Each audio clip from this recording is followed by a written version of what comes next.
Here's a look at the impeachment votes from local lawmakers. Republican Tony Gonzalez and Chip Roy voted no, while the Democrats, Lloyd Doggett, Joaquin Castro, and Henry Cuellar all voted yes. The House floor was filled with impassioned speeches from several of these lawmakers who represent local districts.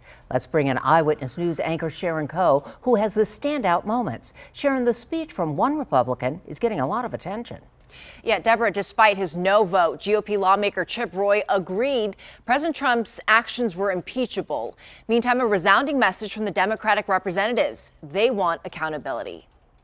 If inciting a deadly insurrection is not enough to get a president impeached, then what is? We don't do this, then what are we going to stand for? Donald Trump has honored thugs worldwide.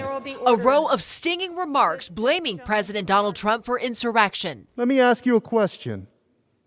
What do you think they would have done if they had gotten in? What do you think they would have done to you? And who do you think sent them here? The most dangerous man to ever occupy the Oval Office. Congressman Joaquin Castro will help prosecute the case in the Senate. He's been named an impeachment manager by Speaker Pelosi.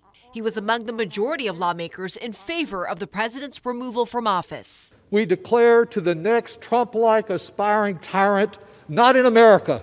Republican Representative Chip Roy also agreed Trump committed an impeachment offense. Pressuring the vice president to violate his oath of the Constitution to count the electors. It was foreseeable and reckless to sow such a false belief that could lead to violence and rioting by loyal supporters whipped into a frenzy. But Roy called the articles of impeachment flawed, saying it could be used to target others in the future. Danger for open speech and debate in this body and for the Republic is high.